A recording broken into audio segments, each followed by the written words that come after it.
It is a delight to have Reverend Greg Jones speak with us this morning. Reverend Greg is our UU La Crosse community minister, and he currently serves as a staff chaplain at the Gunderson Health Systems Hospital in La Crosse. He has spoken to us a few times, and his words have been greatly appreciated. Please welcome Reverend Greg.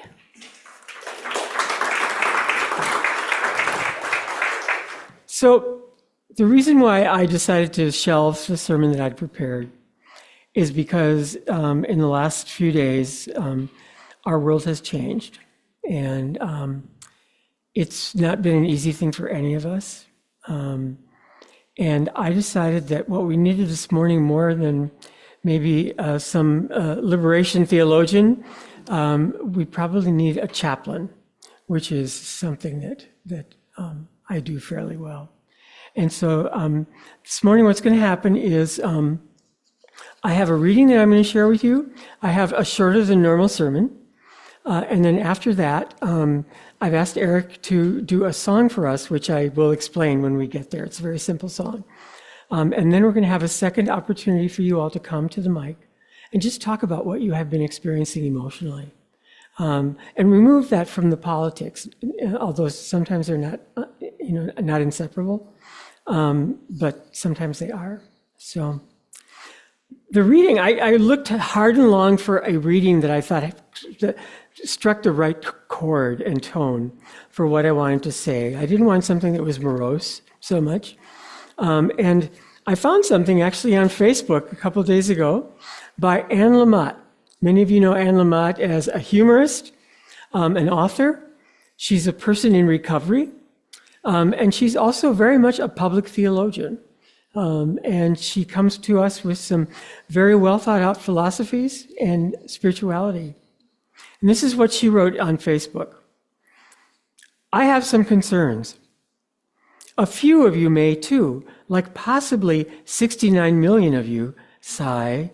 If you're anything like me, you can barely remember having ever felt so stunned and doomed, except when someone very close to you died, or divorced you, or the god-awful biopsy results came back. It's a little as if the god-awful biopsy results came back and 73 million people cheered and gloated.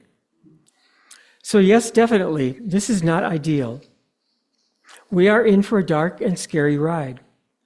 My response to crisis and the end of the world has always been to figure out whom to blame, how to numb the pain, and how to fix miserable realities.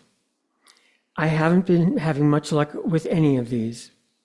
Reality seems nauseatingly real. We got skunked, but good. We can't even blame it on the Electoral College this time around. I hate that. I don't know. God, I don't know. I majorly Megatron do not know. So at first, that might seem like the end of the discussion, but maybe it's actually the beginning. I don't know is a portal to freedom. It opens up possibilities. It gives us a shot at being curious rather than certain, which is a dead end.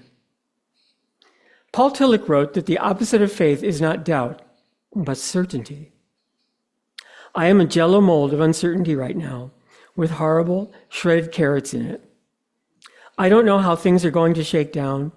I don't know what we do next, although I'm going to take a walk and a nap at some point today, take care of people who are really suffering, and get everyone a glass of water. Why aren't I freaking out more? I don't know. I just believe in goodness, radical self-care, and that grace bats last. So sue me. What happened Tuesday has been in the works for years, but we weren't paying attention or couldn't quite believe it. Jung said, what we don't bring to consciousness comes to us as fate, and we need eventually to take a look at that, but not today. Today, we take care of ourselves and those we love. This morning, someone who cares about me invited me to take a walk with them.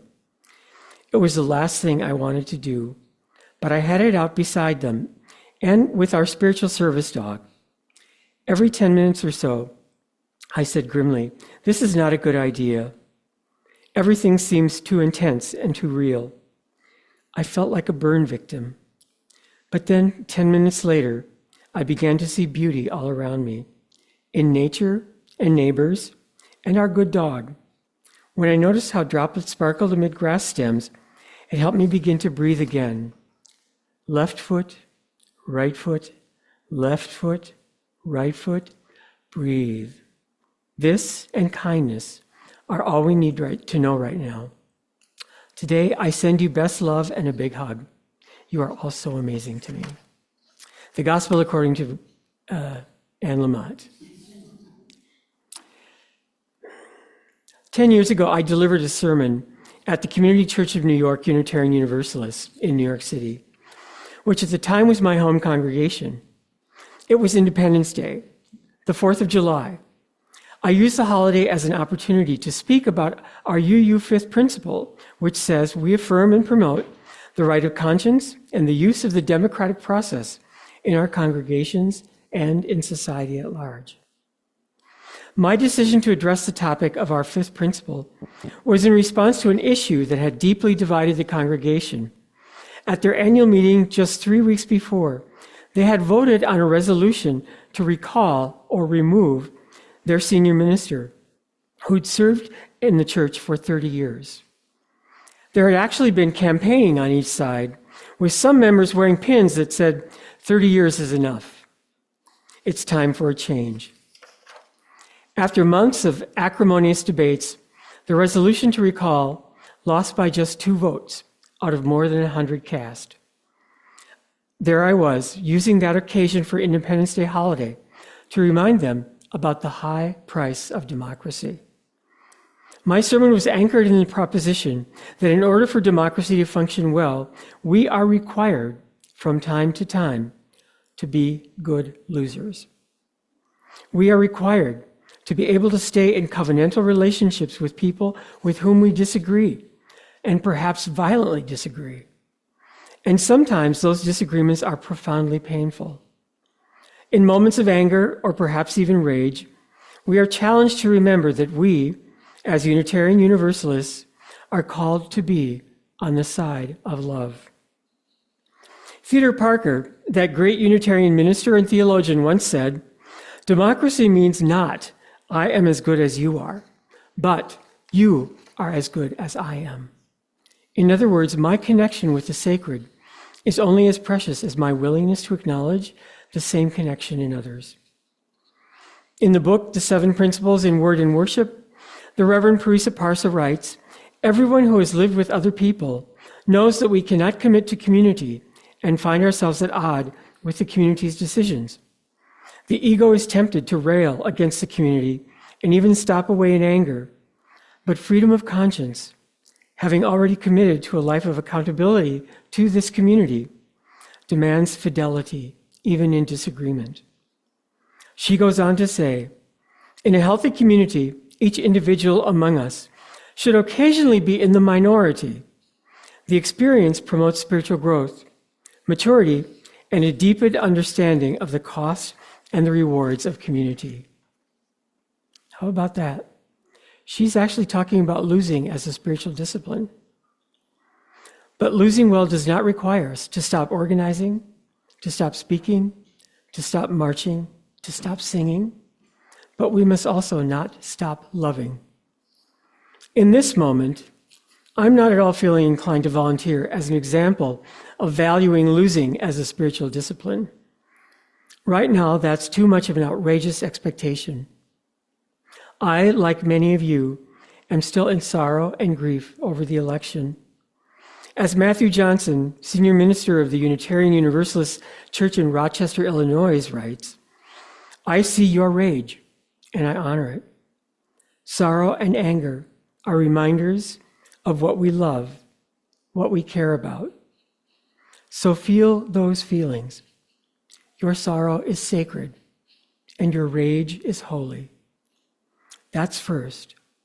And that's as far as you can go today. If that's as far as you can go today, that's okay. File away the rest for later. Your sorrow is sacred, and your rage is holy." But I, like many of you, am also feeling frightened.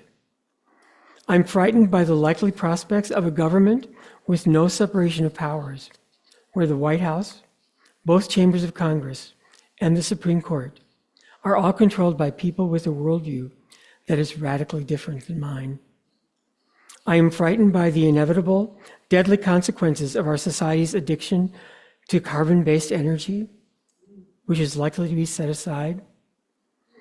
I'm frightened by attacks on immigrants. I'm frightened by attacks on LGBTQ people, especially those who are transgender. I am frightened for doctors and their and other healthcare providers who risk being arrested and imprisoned for providing essential, life-saving care to women experiencing pregnancy complications.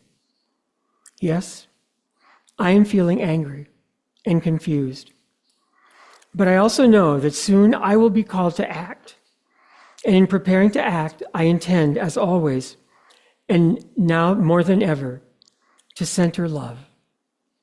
Returning to Matthew Johnson, the minister from Rockford, Illinois, I want us to affirm with him that we will love as much as we can, all the people we can. That is what we will do, that we will love fiercely, not a love of surrender or wishy-washiness, not a love of quietness, but a fierce love, a love for the most at risk, a love for our values and our dreams, a love for ourselves. I repeat that message again. Our job is to love everyone we can as much as we can, including ourselves. We will answer the call of love. That is our work. That is our faith. That is our duty. That is what we are for. Center your life on that.